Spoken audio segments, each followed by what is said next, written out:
Greetings, Pathfinders, and welcome to Book 4 of Rise of the Runelords. We're officially over halfway done with this adventure. Good work, team! As we enter the back half of the AP, it's time for Karzug's return to come to the forefront, and that starts with the PCs finally having their confrontation with Makmorian. And of course, by starts, I mean ends, because that man has boss fight energy written all over him. And when the adventure begins, the PCs have bigger problems to deal with. Now, we don't have any huge trigger warnings for this section, but I do want to provide a slight warning for arachnophobes. There is a brief mention in Part 2, at the time on screen now, of the particular thing that you are phobic about. Don't worry, no visuals or descriptions, just the mention of them. Last time, the PCs massacred the Hook Mountain Ogre population and discovered that Makmorian is sending stone giants to raid Sandpoint for something Karzug wants. What could that be? Well, the PCs will learn that at the end of the adventure, but you'll learn it now when I tell it to you. So you might remember that Sandpoint is built on top of an old Thessalonian border, and that underneath the town is a large hidden complex. And that complex was run by a man named Zaliasa, who worked as a spy for Karzug, before going insane and devoting himself to Lamashtu. Well, it turns out that Zaliasa also had some information that Karzug desperately wants hidden, and he's tasked Makmorian with hunting down the spy's remains so that it can never be uncovered. This might seem paranoid since Zaliasa died in Earthfall, but Karzug is a paranoid mess who absolutely wants to prevent anyone from finding out what Zaliasa knew. Also, put a pin in that whole he's dead thing, we'll come back to that next time. Makmorian has narrowed his search down to 4 locations and has decided to multitask. He needed to send out scouting parties into Varesia anyway, so he may as well have those scouts grab some rocks from his 4 potential locations. So he can magically ask the rocks for information, obviously. The Sandpoint is the last stop on the rock grabbing tour, and the only site currently occupied by people, so the leader of this giant raiding party, Taractinus, is gonna have a little fun with it. You know, some light smash and grab, maybe a little kidnapping, easy stuff. After all, there's no way the puny humans can possibly stop him. So he's got all his friends, he's got his big dragon for air support, and it's time for him to get started on his raid, which we'll go over in Part 1, Stones over Sandpoint. So the first immediate thing to consider here is this. What if the PCs don't go back to Sandpoint? Yeah, it was their home base, but it's also 200 miles away. The PC's fastest mundane option to get here took a week, and if none of them have access to magical fast travel, it's going to take a week to get back. The group might feel like they won't make it in time to be of any help. And Jorgenfist is closer to where they are now, so it might seem reasonable to stop the ultimate source of the raid and let Sandpoint fend for itself. You have a couple of options. The easiest, but most the GM is helping you option here, is to have an NPC passing through that the PCs can use to get home faster. Teleportius, the Wandering Wizard, sure is a convenient guy that I just invented for you. However, he creates the obvious issue of the PCs wanting to take him along. Even if you emphasize that he can only teleport people, that's useful to have around, and so you risk your PCs constantly shaking the fast travel NPC so that quick movement comes out. The more natural option is to provide information that shows the PCs that they do have time to make the trip. If Barrow was captured instead of killed, he could tell the PCs, since the Giants want to avoid detection until the raid, they'll be traveling slowly and carefully. This means the PCs can move faster and get ahead of them. Taking some of the time crunch off can honestly help motivate the PCs to make this decision. A tight timeline can cause people to worry that even one delay can ruin everything. A little bit of room to breathe means the PCs can gather supplies, heal if they need, and leave Turtleback Ferry confident in their success. Lastly, a fun option is to have the raid not have the PCs there at all. Have a session where everyone plays Sandpoint locals like Father Xantus, Sheriff Hemlock, or Miko Kaijitsu. Have them fight off the raid instead. This can be a good pseudo one-shot to run for the group, a nice break from what they're used to. Keep in mind though that these NPCs are a lot weaker than the PCs would be, so the raid is consequently going to be more deadly to them. You can level them up if you wish, but that is more work on your part. But since I have to make decisions for the flow of this story, let's assume the PCs hurry back to Sandpoint. Hurry, hurry, super scurry so they can fight off these troops now in a hurry. Since this is what we've waited for, this is it boys, this is war. The PCs should arrive in Sandpoint a day before the raid at most. Not enough time to evacuate the whole place, but enough to muster a bit of defense. The local guard is not prepared to fight stone giants at all. They are prepared to handle a belligerent drunk, and they struggled to fight off ghouls. The PCs are the only line of defense the town really has. The giants are actually pretty stealthy, and it should be hard for the PCs to find them prior to the raid. The whole raiding party together is also a really hard fight. The dragon Longtooth flies out to meet them the night before the raid, so the camp has 13 giants, 3 dire bears, and a dragon. Even an ambush is likely to turn out pretty poorly. The next morning, the giants creep up to town using the nearby woods for cover. The plan is for Longtooth to hit the town with his fire breath, causing chaos before the giants take the gates. If the PCs are awake and looking over the horizon at dawn, they can potentially spot the giant silhouettes on the horizon about 10 minutes before the raid begins. This encounter plays out all across Sandpoint and goes round by round. It actually starts a little early, as 3 of the giants near the north gate get a bit antsy at the humans on the wall. They hurl a rock at the gate, and combat begins. This group of giants is actually pretty useless to the raid. They spend most of their time trying to batter the gate down, which is much more sturdy than any of the people actually defending it. As a result, this functions more like a distraction for the PCs. The other giants can do a lot more damage, so they need to make sure they don't just focus their time here.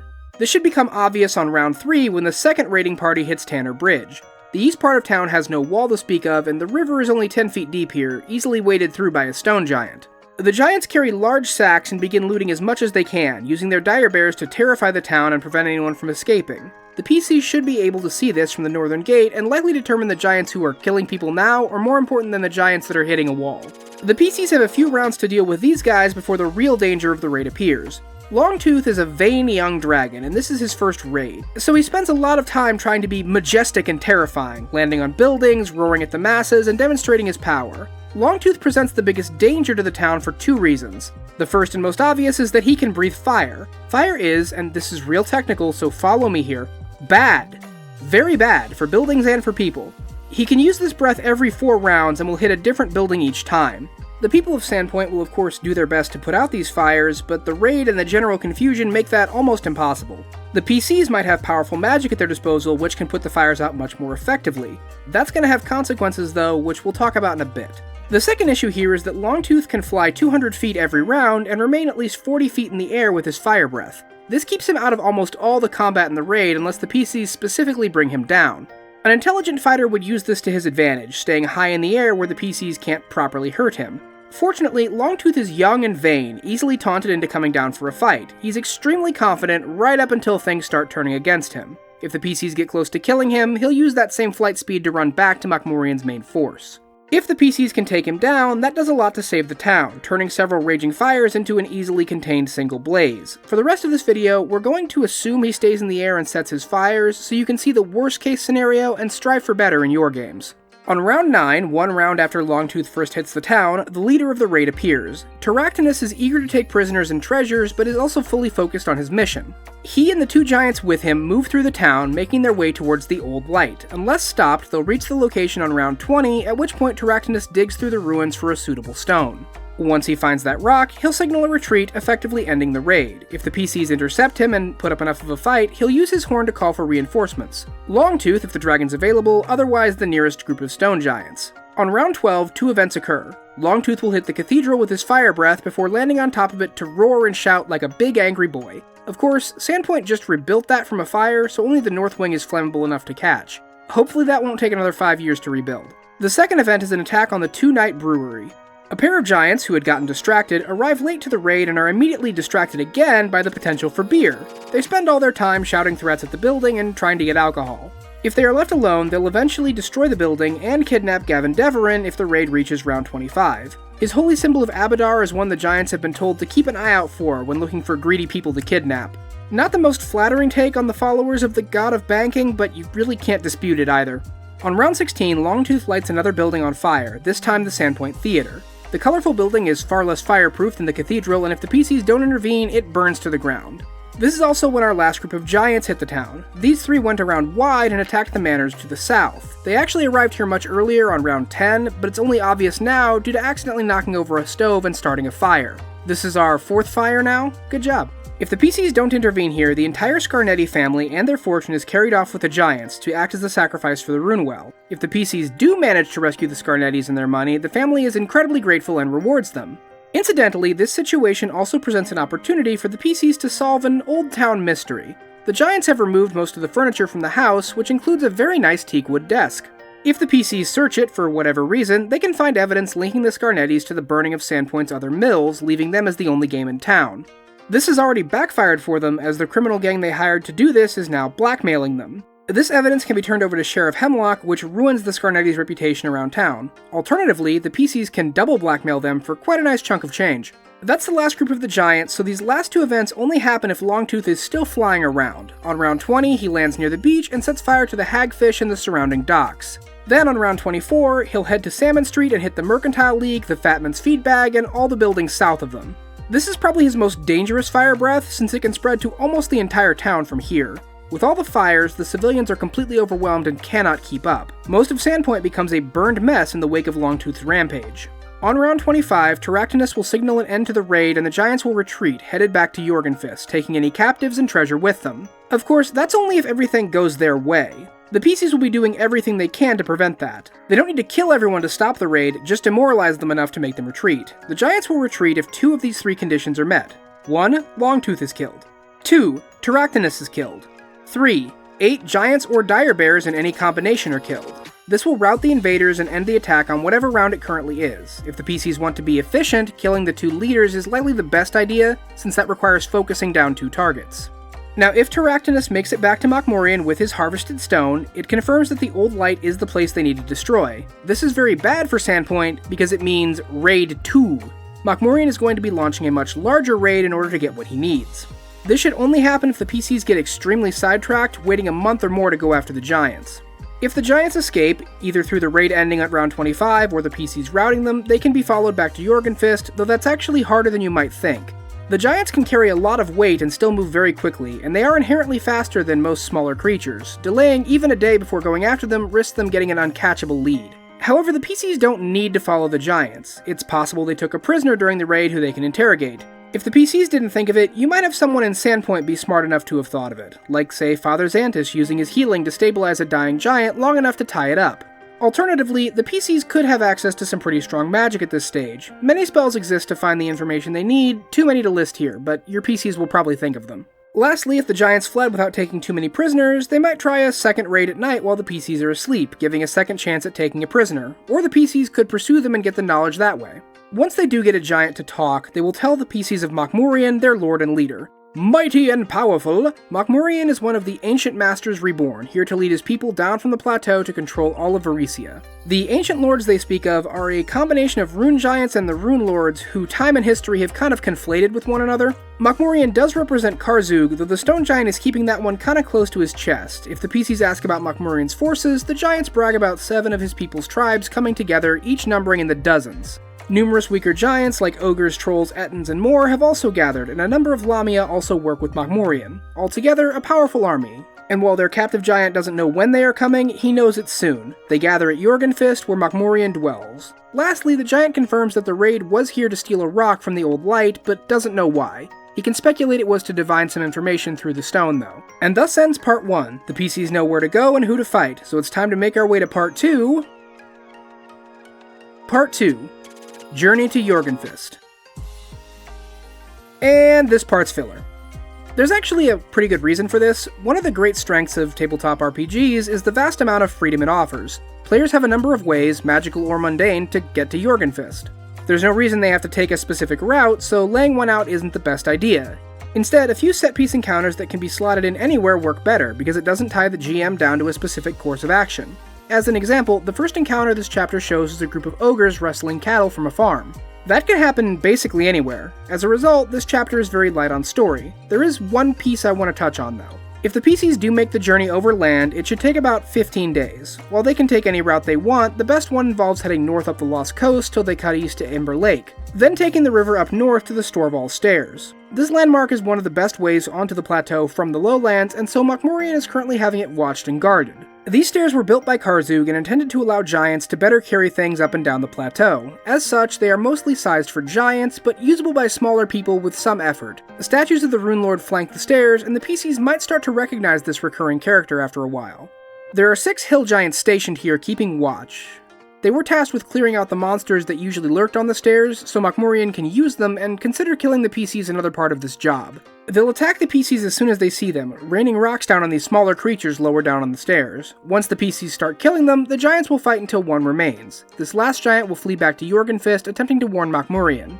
Incidentally, if the PCs fight those cattle-rustling ogres, one of them will attempt to flee as well. Either group getting away will warn Mokmurian and make any patrols outside Jorgenfist much more observant. The PCs have done enough damage to their efforts that Mokmurian is eager to get them out of the way permanently. Getting to Jorgenfist can take as little or as much time as you want, but once the PCs get there, you can begin the next section. Part 3. Into the Valley of the Black Tower. Jorgenfist is a fortress, occupying a valley in the Iron Peaks. The Black Tower it's built around was originally part of a Thessalonian monastery dedicated to the enigmatic peacock spirit. The majority of the structure has either eroded away or been buried underground. Before Makmorian, this place was considered forbidden by the giants that lived in the area. Partly this was cultural hatred of their old masters. But it was also partly because of what remained inside the tower. An ancient Thessalonian monk, ritualistically mummified, has existed in this place for the last 10,000 years. Once, he was a low-ranking brother in the Peacock Spirit Monastery, charged with guarding a series of scrolls. Now he's the only remaining member of the Brotherhood. Ironically, he guards a library that he was forbidden to access by his order. And while he is now technically the leader of the order, as the only remaining original member, his dedication to the monastic traditions means he's never stepped above his station. The Black Monk has also gone quite insane, with periods of lucidity every century or so. He had one such period a few years ago when a group of 6 harpies descended on the tower to roost. He killed 3 of them and offered to teach the other 3 what he knew. They agreed to save their lives, but found the teachings of the ancient order actually resonated with them quite a bit. The Harpies have learned much from the Black Monk and now consider this area their home. When Makmorian came, he impressed the Harpies enough to be allowed access to the caverns below the tower. It was here he learned about Thassalon, Zinshalast, and Karzug. With this information, he was able to make his journey into the mountains. When he returned, the Black Monk sensed Karzug's influence on Makmorian. The stone giant represented Thassalon's return, and the monk allowed him full access to everything in the caverns below. Now Makmorian, the Harpies, and the giant army have built a fortress around the Black Tower, naming it Jorgenfist and mustering for battle in the valley. The fortress of Jorgenfist is reserved for Makmorian's most loyal and favored troops. The rest of the valley is occupied by 7 camps, each of which belongs to a giant tribe. These tribes have been drawn in by Makmorian's plans for war, but none of them have any idea what the actual endgame is. Each giant here has been marked with a Sihedron in a ritual conducted by Makmorian's Lamia allies. Now, I wonder why he might want to gather a bunch of people together, promise them treasure and prosperity, and then send them to war. This is part of why Makmorian keeps most of the giants away, because his and Karzug's ultimate plan doesn't actually care about them. They are, and always have been, stepping stones for the Runelord. Makmorian is just Karzug's most useful puppet, whether the giant realizes it or not. So how are the PCs supposed to get in here and stop this? Well, first they have to approach the valley, which means they'll likely be seen by the watch post here. Manning the post is a new kind of giant we haven't seen yet, a taiga giant. Named Sinderma, she was exiled from her tribe for murdering 2 dwarven envoys. She eventually heard about Makmorian's gathering army and decided, hey, let's check that out. Not the most sociable person, she spends her time watching this end of the valley for new arrivals. While she's mostly used to seeing new giants come in to join the army, she's just as alert for intruders, especially if any of the giants from the earlier encounters escaped. Upon spotting the PCs, she'll call down to her 2 helpers who will throw wet wood onto the fire to send up a smoke signal. Now, a lot of friendly giants have been arriving lately, so the smoke signal isn't going to cause an immediate panic. But if Sinderma doesn't show up by nightfall, the guards start getting worried. Sinderma is attended by 2 giants that seem different. They have some kind of runes branded onto them, but not like the Sihedron the other giants have. These are more prominent and seem to be almost spreading across them like a rash or a plague. The ones marked like this are faster, stronger, and more resistant to pain. The PCs will find out more about these later, but for now it's just a mystery to keep in mind. Now about those camps, assaulting them head-on is not the best idea. The PCs can try to isolate and pick off each tribe camp one at a time, but that's not going to work more than twice before the leadership catches on. None of the giants are eager to help their rivals, but if the PCs can wipe out a camp, they'll be treated like the serious threat they are. A better option is for the PCs to attempt to sneak past the camps and into Jorgenfist proper. Many of the giants are still wary of the structure, and Makmorian has forbidden entry to anyone that isn't part of his trusted core outside of very specific times. If the PCs can get inside the walls, the giants outside will consider them dead meat and Makmorian's problem. Just to show the scope of what the PCs might face, and to give GMs some room if they want to pad this out a bit, let's run down each of the camps. First we have the Black Fists, a group of 32 hill giants. They are incredibly loyal to Makmorian and eager for conquest. They are led by a giant named Doach, and I will be honest, I can only imagine him as a washed-up football coach. Now you have to think about it too. Next we have the combination of the Red Shield and the Nightshade. This camp is actually 2 groups of ogres, numbering 46 in total. The largest group, they're also the least cohesive and the most rowdy. Makmorian already needs to send stone giant guards just to keep the peace at regular intervals. Their leader is an ogre named Papa Beshk, who doesn't really control his people's fighting so much as egg it on for personal amusement. Contrasting the largest group, we have the smallest one. The Maidens of Minderhall are a tribe of 11 stone giants, all of them women. Led by a giant named Halvara, the Maidens have a reputation for intense cruelty. Many of the other giants have approached them and come away mutilated, which, come on guys, at some point that is on you. If you're curious, by the way, Minderhall is the stone giant god of the forge. It refers to a deity and not a place. Next up we have the Jormunseer, led by Vlorian, a grizzled one-eyed old giant. His camp hopes to use the money and power from this war to launch their own campaign of conquest once it's over, and it currently contains 20 stone giants. The Valisgander camp is the second smallest, numbering only 17. Their leader is Zindaral, though it's not going to be true for much longer. A loud, obnoxious bully, his camp wants to feed him to Longtooth and just be done with him. The only reason they haven't done so yet is they need to figure out who's going to replace him. Good luck to them on that. The Cranach camp is home to 22 stone giants, but they are very rarely all here. This group does most of the hunting for the giant camps, and most of them are scouting the surrounding mountains for prey. An army marches on its stomach after all. Oriandian is their leader, a giant of few words. And last we have Kavarvati, who were once Mokmurian's tribe. They were led by Barl Breakbones, but since he's vacated that position, a giant named Draugart has taken the job. Mokmurian doesn't really give them any special treatment for being his former tribe, so there's no specific reasons for the PCs to seek them out, but if they want more information on Mokmurian, this is the place to get it. Now the outskirts of the valley also have a few other things of note. Way over here on the other side is Longtooth's den. It's quite a ways up the cliff, hard to access without flying in some way. If the PCs killed him back in Sandpoint, it will of course be empty. If he escaped, he'll be brooding here. Now if the giant raid was successful and Longtooth simply left with the retreat, you'll have to play things by ear since the adventure assumes he survives by fleeing. In that case, Mokmurian is furious at him for cowardice and has ordered that none of his allies heal Longtooth's injuries. The dragon has slowly been recovering in the cave, stewing in his own anger. If the PCs move fast, they can catch the dragon here still wounded, which makes for an easier fight. Either way, a signature of the dragon is of course their hoard, and the PCs will probably be eager to loot it.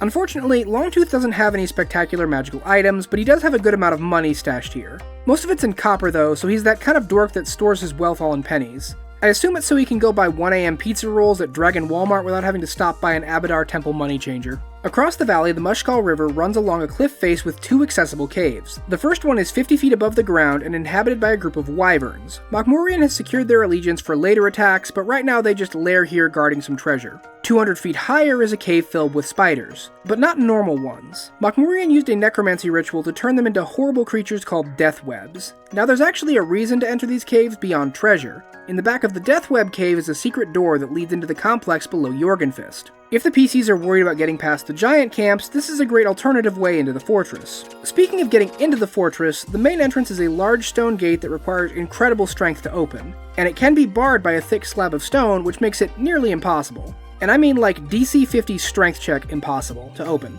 And trust me, you aren't going to have time to fish for a nat 20 on this because of the 3 harpy monks stationed atop the gate. One of them is constantly singing a haunting song, enthralling anyone who isn't supposed to enter. Anyone enthralled will be lured by the harpies to the edge of the cliff, where they'll wander over. If the PCs don't fall for the charm, the harpies will just engage in hand-to-hand combat instead. Their talons are sharp, and their strikes are powerful and swift, but like Longtooth, their biggest strength is the ability to fly swiftly in and out of melee range, frustrating anybody who doesn't have a ranged attack. But getting into Jorgenfist is only step 1. Once inside, the PCs actually have a strange amount of safety. The giants in the camp won't enter the walls, and the combatants in the caves below don't come up too often. So if the PCs can deal with the combatants at ground level, they can use the buildings here for their own purpose. The fortress has a large main courtyard, which the giants use to tame mammoths. Most of the time, one of them is here, breaking a newly caught mount. Since it isn't trained, the most likely response to seeing the PCs is a trumpet and a charge, which is just great for anyone trying to stealth.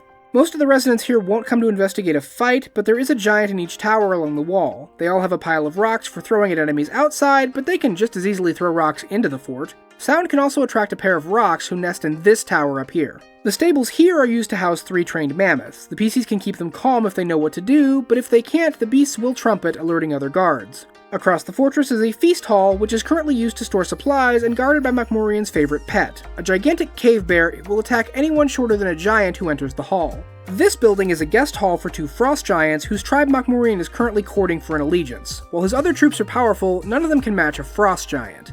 The 2 here are brothers and they won't respond to any alarms, but will fight the PCs if they enter into the guest house.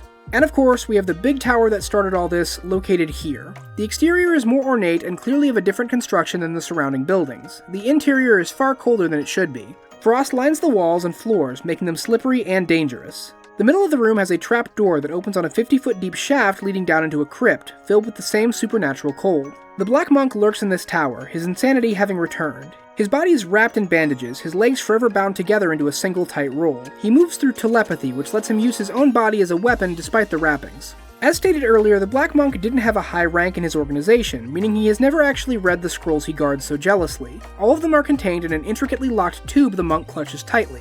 If the PCs can open it, they find a collection of magical scrolls collectively known as the Emerald Codex of the Thoracic Order. 8 of these scrolls contain divine spells associated with the mysterious peacock spirit deity worshipped in Absalom. Another 9 scrolls together comprise an artifact called the Anathema Archive.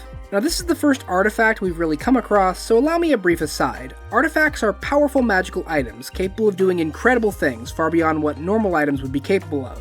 They're also so powerful that normal means of destruction simply don't work on them. Instead, each artifact has a specific method of destruction, often highly specific and difficult to achieve. The Anathema Archive, as an example, must be fed to an angel. But not just any angel, one that has been rendered blind and deaf by an evil individual. Oh, and the angel can't know what's happening to it. So, that's probably like a weekend at least. The Anathema Archive can be used once a day to either cast ancient spells more common in Thassalon's time, or to aid in research of esoteric old lore. Using them like this is both difficult and dangerous. Users must keep their minds sharp and fortified, or else the artifact will drain the will from them, leaving a confused husk behind. So that's neat. There is one last scroll, but it's entirely mundane. It contains this message, which explains how to access the library in the complex below the Black Tower. Which means it's time for us to talk about the big pit in the middle we've been avoiding for a little while. Mokmurian has used this pit for sacrifices, ending lives to charge Karzug's Runewell. A ramp leads down to the bottom, and it's our best place to start when discussing the next section. Part 4. Under Jorgenfist.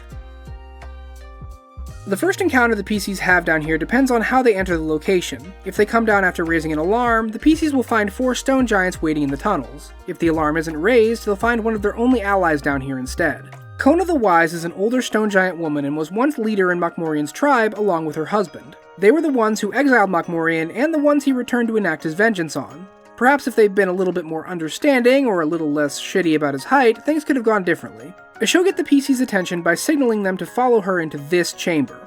If the PCs follow her, she'll lead them to an old shrine. Mokmurian actually created this himself during his first visit, when he still held some connection to his tribe's traditional forms of worship. As he became more obsessed with Thassalon, he lost interest in the place. When he returned from Zin Shalast, he actively blasphemed it, killing Kona's husband Vandarak here. The old chief's spirit still haunts this place and will lash out at the party if Kona isn't with them. His wife's presence will soothe him though, and the haunt won't manifest as long as she's here. Kona is a great source of information for the PCs. Tribal tradition states that the old leadership can't directly oppose anyone who manages to seize control of the tribe, so she won't fight Mokmurian. But her obedience means the wizard has allowed her more and more leeway than he perhaps should have, and Kona can tell the PCs a lot about what's going on in Jorgenfist. The most useful thing she can provide is a map, showing the PCs the various twists and turns of the cave system. She also recommends a path through the tunnels that avoids some of the more dangerous encounters. Lastly, she'll share her suspicion that Mokmurian is serving a figure from legend, one of the old masters named Karzug. Let's look at the route Kona suggests for the party first. It takes them past the meeting hall and kitchen located here before moving down this hallway. The hidden door here is covered by a fur on the wall and hides a guard post occupied by one of Mokmurian's top generals, a giant named Galenmir. The general has collected various trophies from opponents throughout the years, including a shield that belongs to the Jaeger family, a prominent group of nobles in Magnamar. Keep that name in mind, they'll come up from time to time. Farther down the tunnel, the small cave here is where the PCs will come out if they make their way through the tunnels from the cliffside. Living here is perhaps the smallest creature in Mokmurian's army. A kobold named Enga Kekvia lives here, while a group of Fae called Redcaps live in the deeper tunnels. Enga is sorta Mokmurian's liaison to the Fae. They don't like the giants, but are willing to occasionally do work if it fits their own desires. Now, if the PCs go the other direction, they'll find some much more interesting combatants. This ancient room's purpose has been lost to time. The old Thassalonian room is an appropriate lair for the hill giant Lokansir. Lokansir is a throwback to Thassalon's time, the blood of ancient giants granting him unique powers. The most important is his ability to meld into the earth. He spends his time meditating beneath the ground, where he can remain indefinitely. He heals faster while down here, regenerating quite quickly. If the PCs investigate this room, they'll need to kill him immediately. If they don't, he can meld into the ground to heal up, then come at the PCs again from another angle. The only advantage the PCs have is that Lokansir isn't very smart, and won't be particularly tactical about his ability. Captured here are 2 younger dragons, who have been charmed by Mokmurian's allies and marked with a Sihedron for eventual sacrifice. Named a Contrador and Sulaminga, these 2 young dragons are chained to the wall. Mokmurian captured them a while back, and his Lamia allies have been keeping them charmed ever since. If the PCs can free them from the charm, the dragons will fly into a rage and charge towards the Lamias. Otherwise, they will roar to alert their mistresses before attacking the PCs. Even if they are freed, they won't help the PCs beyond killing the Lamias and then leaving. And speaking of those Lamias, they're found here. Selival and Zaelsar are both clerics of Lamashtu and have no real intention of doing anything but killing and eating the PCs, but they will spend at least a few minutes gloating before they attack. However the PCs arrive here, they'll wind up in this room, where two trolls act as guards. They are the last obstacle between the PCs and the ancient Thessalonian library below Jorgenfist. They sleep in shifts, with one awake at any time. They keep constant watch for anyone that isn't supposed to be here. Once the PCs get past them, they only need to go down the hall and follow the instructions on the scroll they found earlier to enter the library and begin the final level of the dungeon. Part 5. The Ancient Library.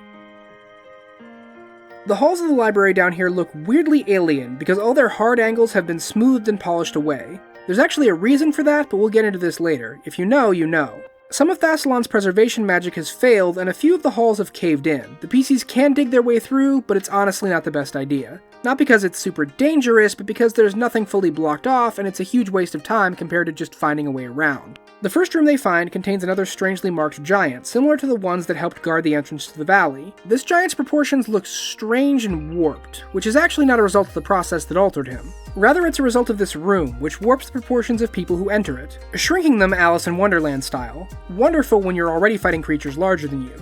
But about those weird markings on him, these weird giants have to come from somewhere, right? Well, it turns out they come from here. When Makmurian first came to this place, he found this powerful magic cauldron but had no idea how to use it. After returning from Zinsha last, he was able to decipher its purpose. This was a Runeslave cauldron, designed to remake giants into obedient servants while enhancing their strength at the expense of their mental faculties. The reforging process also instills an expiration date into these giants, killing them slowly over time. Makmurian keeps the item here strapped to the back of a large stone construct. The construct will attack anyone who isn't a giant, though its orders aren't particularly specific, and any PC that's 8 feet tall or larger qualifies as a giant. So yeah, if you can make a stilt disguise, you can avoid this fight entirely. The next room has giant suits of armor lining the walls, and if you're expecting the armor to animate and attack the party, please, that's cliche and stupid. It's the zombies inside the armor that animate and attack them, obviously.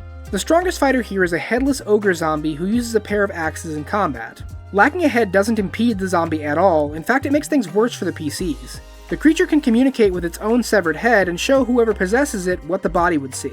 And it's Makmurian that has that head, meaning he will have advanced warning of the PC's presence as well as some idea of their capabilities. So the PCs may be giving away more than they think in combat with the Headless Lord.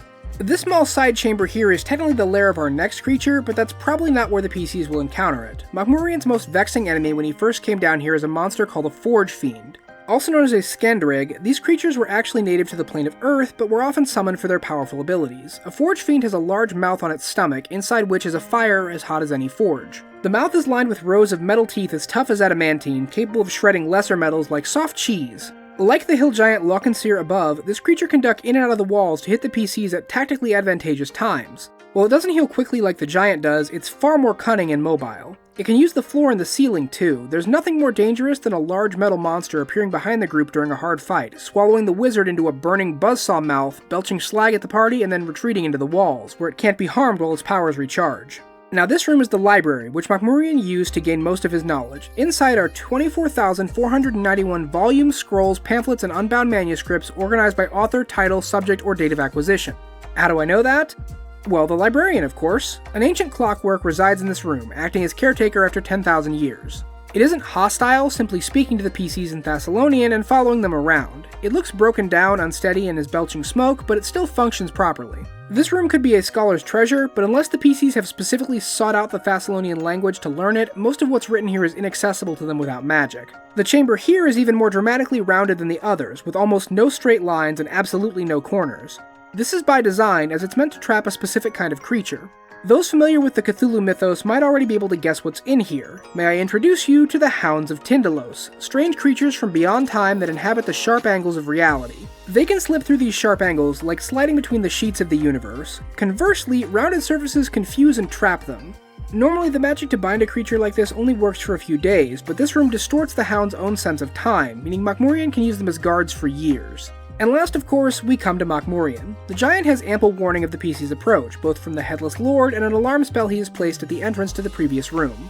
Makmurian is an 11th level wizard, specializing in transmutation spells. Being a stone giant, he isn't nearly as physically frail as your typical human wizard. Moreover, he's a cunning and prepared opponent. After all, a wizard's greatest strength is preparation and forethought. Makmurian isn't going to spend the time waiting for the PCs idly. He'll protect himself from weapons and whatever common damage their spells use. He'll deny visibility and movement, impede their martial fighters with things like slow or reduced person, and of course, always have an exit plan. Once the PCs start winning, he'll teleport back out of the library, seeking any allies he can find. And because he can do so through the rubble-blocked halls, he's going to have a head start. Any stone giants or named encounters will be recruited in a desperate scramble to secure his power base.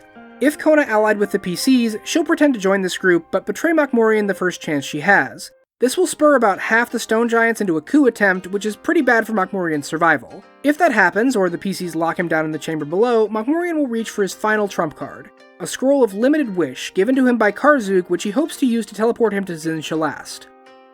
He never gets a chance to use it. As soon as he tries, or just prior to any effect that would kill or remove him from a fight entirely, the giant's body freezes and he stops whatever is happening to him. Karzug will speak through their link, addressing the PCs for the first time. He mocks and taunts them, saying their killing spree has just hastened his return and that the world will soon fear his name once again. They aren't ready for an ancient lord like him after all. He has no interest in responses, only monologues. Once he's said his piece, Makmurian collapses to the ground, dead. The giant who would be king learns just how much of a pawn he really was.